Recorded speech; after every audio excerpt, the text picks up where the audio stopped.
So today we want to talk about our anxieties of learning German and how we overcome them.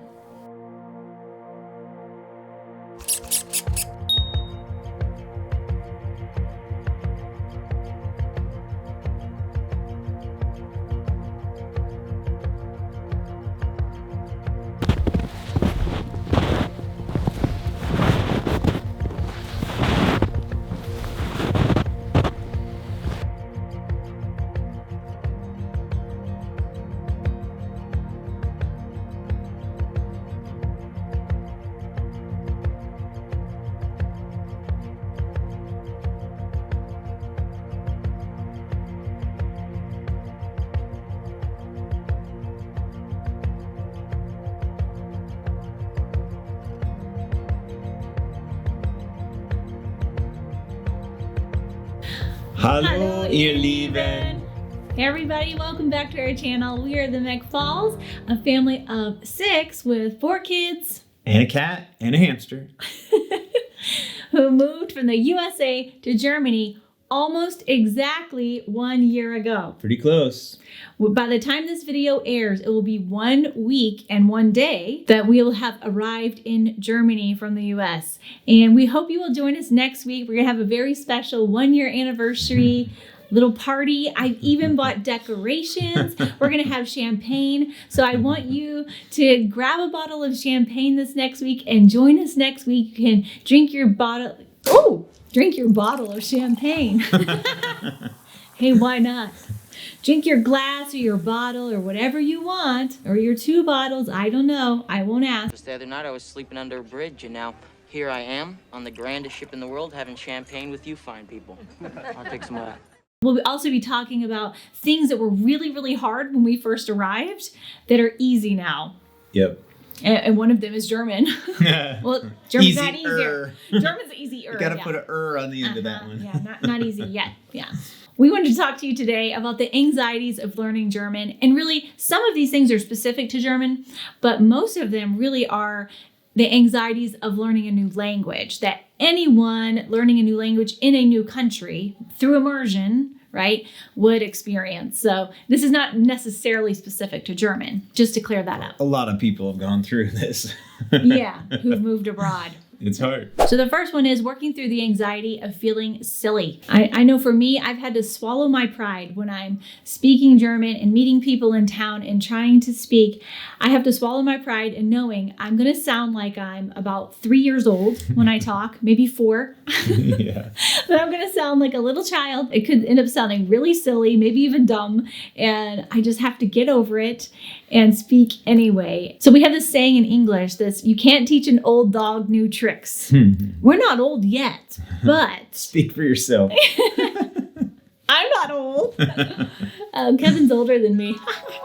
The line is baked in a crispy pastry crust, okay? One more time, that it's baked in a crispy pastry crust. And action! Baked in a crusty, pasty crisp. Crips. Baked in a cruppity, flastry puff.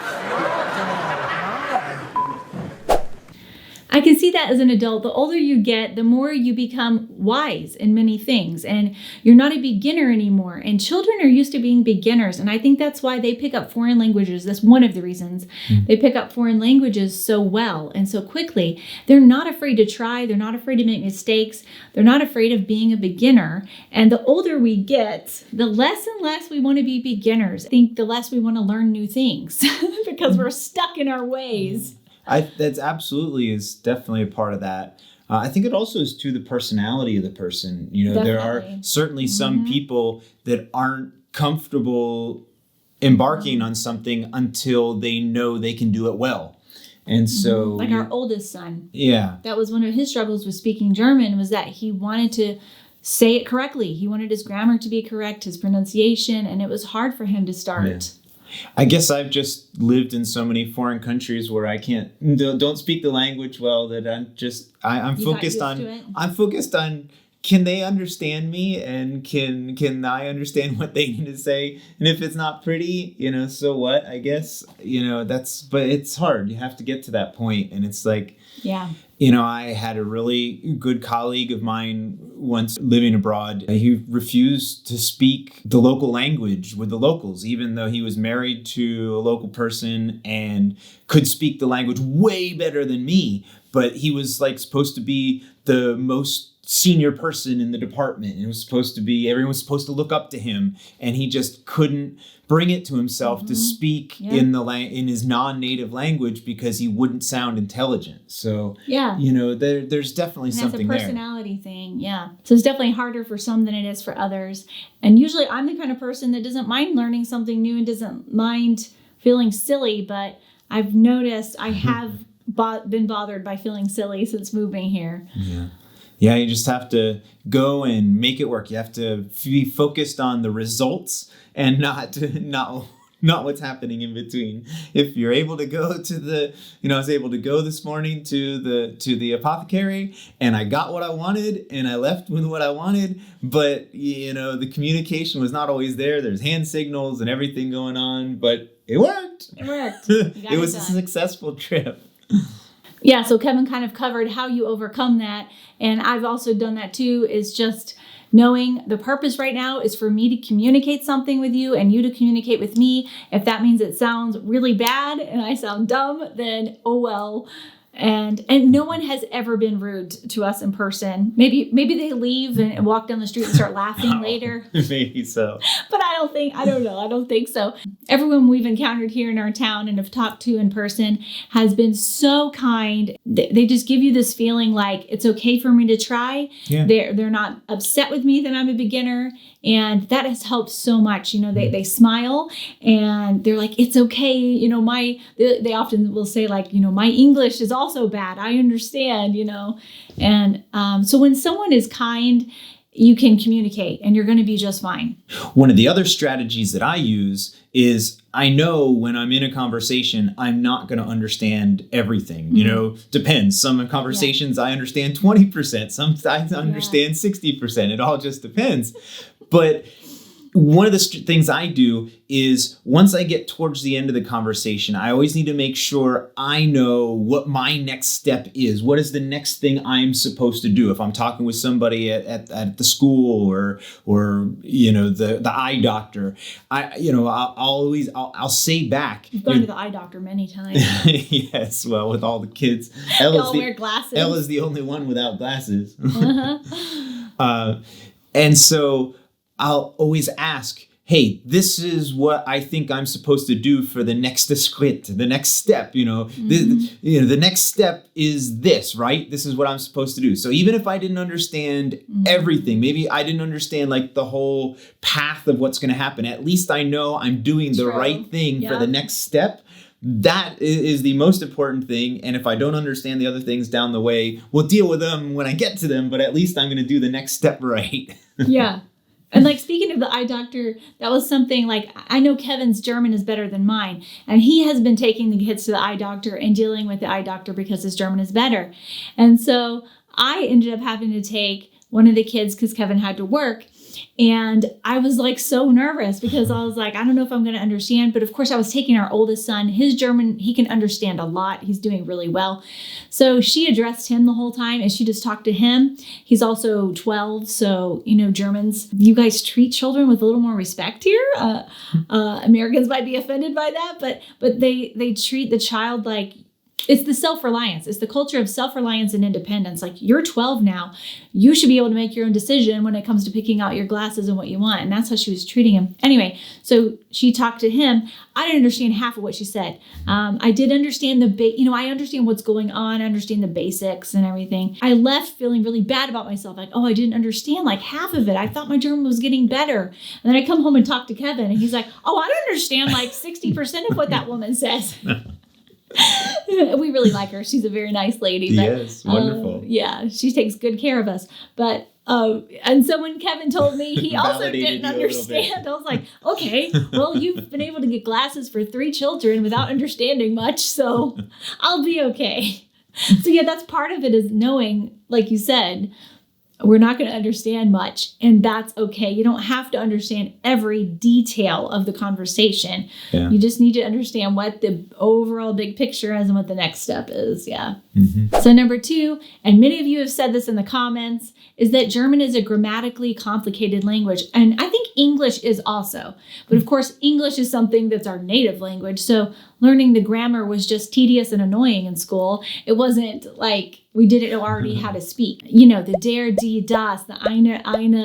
Yeah. I mean, when we were learning, I built these tables where like the gender is on one axis and the case is on another, and, you know, for definite pronouns and indefinite pronouns. And it's a lot. It's a lot. You really I'm finding you just have to kind of memorize it. Yeah. And I'm getting to know better, like, isn't it der Schule? Or did I just mess that up? I'm not even sure. Uh-oh. I'm not sure. You have to look that up. But, you know, I'm just being able to feel it. Now I can sort of get a sense for, definitely when the word ends in E, we know it's eine. But, you know, for the other ones, is it das or der? It can be really hard to know. But, the great thing is in German, again, if you're just trying to communicate, it's going to sound ugly if you use the wrong article, but they're going to understand what you're saying. I do sometimes miss the days of learning Swedish. There's no conjugation of the verbs. It's I am, you am, we am, they am. You don't have awesome. You don't have to conjugate the verbs. So smart. I do miss that, but it's cool. Wow. The German, it is kind of complicated, and it's interesting to try and remember and figure out all the rules. And then there's the super duper long ass words. Yeah, I love the is the compound words. longest They're so fun. Waldeinsamkeit. Okay, so A, the experience of wandering around alone in the forest and being overcome with a sense of woodland solitude. Or B, the overwhelming urge to build a wall even when it does not seem like a reasonable thing to do.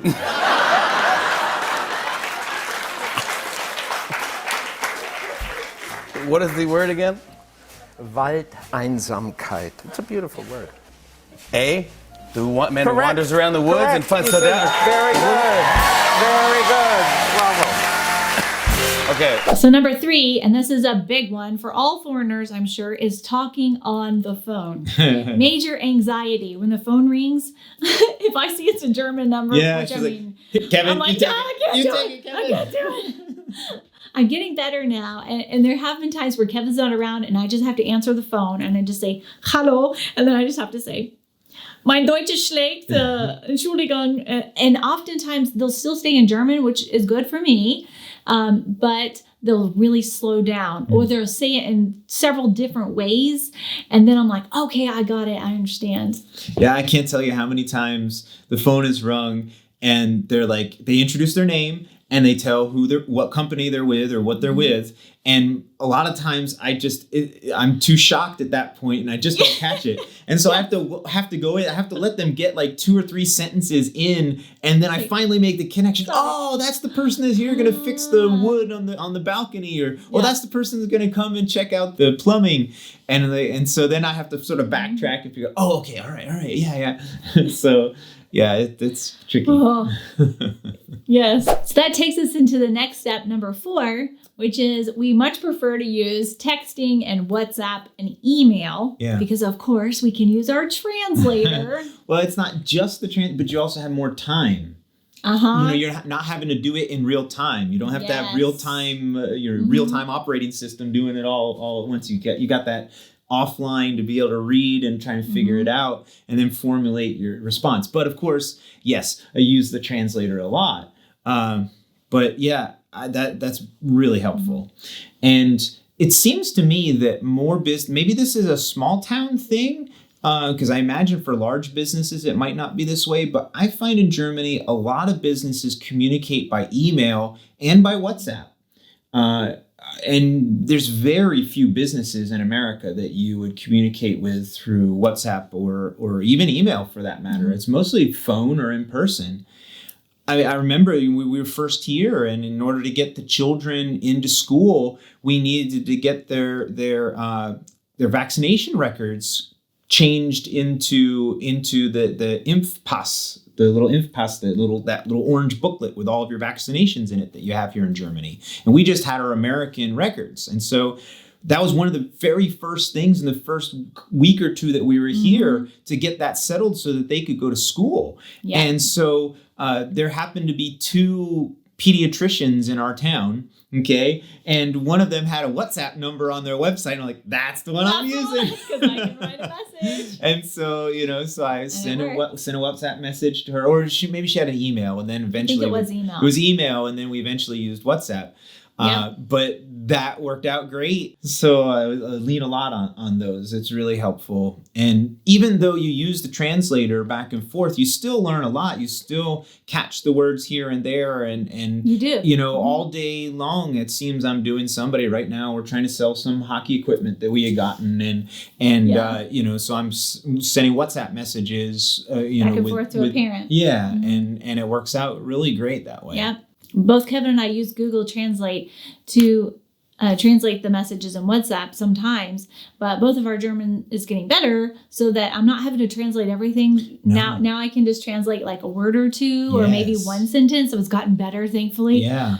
But so that we can continue learning, we both do this, and we found out sort of that we were both doing it independently and didn't know it, that we read it in German, then go look at the translator, see how it's translated, then go back and read the German again so that we learn. Right. And it's not just like, oh, quick, translate. So one of our sons, Grayson, the one that was in our last video speaking German, if you haven't seen that video, you should go watch it. He's so cute. Oh, we just love Grayson.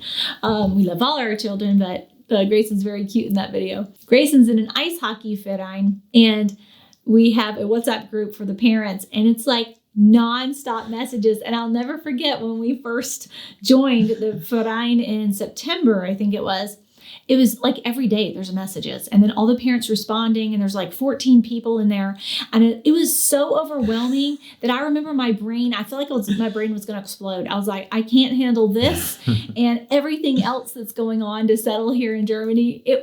It stressed me out, and I just had to turn off all notifications. I can't look at this thing anymore. I can't deal with this. And I just said, Kevin, you've got to deal with this if you can. I can't even think about it anymore. Now they don't overwhelm me like they used to. I can actually see a notification on my watch or something and go, oh, okay, I know what they're talking about now. So number 5, and this is again probably something more my issue and not Kevin's. I have found myself feeling guilty that I came to Germany without being fluent first and feeling ashamed of that. And so when I'm talking with people and we start off, almost every conversation starts off in German, and then eventually we get to a point where I'm just like this because I don't know what they just said, and we have to switch to English. And I always feel bad during those moments. And I'm like, I'm sorry. I don't want to make you switch to English. I'm in your country. I am learning your language. I'm in classes, but I'm not there yet, I do feel that too, You do? In America, you'll see folks that have lived there for a really long time and not speaking English really well at all. And their kids are doing everything for them. And, I see that and I'm like, I don't want to end up being like that. I don't want to be here, 5 years later and not be able to say anything and only have to rely on my kids for communication. I don't want to be that person either. So I feel that. Mm-hmm. I mean, I think we're not going to be those people. No, we won't. We're already kind of not, I guess. I don't know. But 1 year in, okay, I'm still not great, but usually I can communicate in German. 2 years in, I definitely want to be better. And, for sure. By 5 years, we'll be like, it's easy. No, I'm just kidding. I don't know. So I overcame that guilt and shame of not knowing German yet. And I've tried to turn that into action and just sign up for more classes, take more classes, and really study German. And let it motivate you instead of getting you down. I'm like, I can't let this get me down. We chose to move here. I got to buck up. I got to step up and just, make myself do this. And it's getting easier and easier with every class. It does. That learning curve is really steep in the beginning, and then it starts to level off a little bit, and it definitely gets easier. And I remember that in France. I mean, I was taking classes several times a week in France, learning French, and by the end of the first year, we had a whole group of French friends, and I remember there was at one point I could start to understand the conversations around us at the dinner table. We would always get together and have dinners and go out. We had so much fun. And I remember that one moment where I just clicked and I was like, I just followed this conversation. I just understood what was happening. And from that point on, it started getting better and better and better. And by the time we left France, only 2 years later, we were conversational. I don't know if that's A1 or A2 or B1 or I don't know what level we were, but probably A2 Enough or B1, I would guess, but enough to be dangerous. Yeah. So number 6 is the struggle of being a parent in a foreign country and having to help your kids learn the language. Because if they don't learn the language and they're not successful with it, school is going to be a huge problem. And of course, making friendships and meeting and making friends is going to be really tough. And, you know, we want that for our kids to be able to be comfortable here. I didn't even take classes for the first 6 to 7 months when we first moved here because we were so focused on the kids. We've got the kids, we have to set the kids up for success. They've got to fly because they're in school, right? We had a time crunch to make sure that they are successful in school and that they're happy. And they're not going to be happy here if they're not speaking the language and don't understand what's going on. So those first weeks of going and just being totally immersed, and it was hard. There's not a strong German as a second language program here in the schools, at least where we live. So it was sort of sink or swim, and we were trying to do what we could to help them, and get a tutor for Grayson and his. It was stressful to want them to be happy. I can take it. I knew what I was getting into by coming here. But it's totally different coming as a parent. Yeah. Because like when we were in France, we only had to worry about ourselves. And I've got to learn French, but most adults, even back then in France, spoke English. So you could get by with French and English. Same here. Most adults know English here. You can get by with German and English. But the kids don't. Kids don't start learning English until 3rd grade. So needed to know German just to start playing with other kids like in our neighborhood and everything. And when we first arrived, I think maybe about a month later, probably in March or April of 2021, Ella and I were at the playground. She hadn't started kindergarten yet. She just so badly wanted to play with another kid. We hadn't really found that many friends for her to play with that were her age. And I remember we walked up, we were trying to learn the phrase in German, like, do you want to play with me? And we didn't know what else we were supposed to say. Like, what is the culture? How do you approach another kid at a playground? Of course, now we know you don't really have to say anything. You just walk up to them and the kids start playing and the child doesn't need to say anything. But Ella, we just started playing with them, and then they were talking to her in German. She didn't understand what they said, so it was just this really awkward moment. Then they didn't want to play with her at all because they couldn't understand each other, and it was so awkward. And she started crying, and then I felt so sad because, oh no, now my child is upset, and she can't speak the language, and she can't even make friends here. It was this moment where you just feel all alone. Like, what have we done? We just moved across the world to a foreign country, a foreign language. We can't make friends. What have we done? I remember that was hard. That afternoon and evening was hard. I remember feeling really down after that. And so now it's great. Ella can just walk up to other kids and say, Wie heißt du? And, wie alt bist du? And she knows how to start conversations with kids now. And she's totally confident because she knows that she knows enough German to play and speak with other kids. And we've seen that with our other kids too. They can just make friends on the bus. They can make friends at school, and yay, a big goal of ours was accomplished. Those were struggles that we never had before being immigrants in France without kids, you know. It's a whole nother level of anxiety and stress once you become a parent anyway. In general. Yes. All parents feel anxiety and stress. New language and new country on top of it. Yeah, sure. So we hope you guys enjoyed this video. Remember to come back next week for our 1-year anniversary celebration video. And let's have some fun together next week. And thanks for watching. And we'll see you in the next video. Cheers. Cheers. Ciao.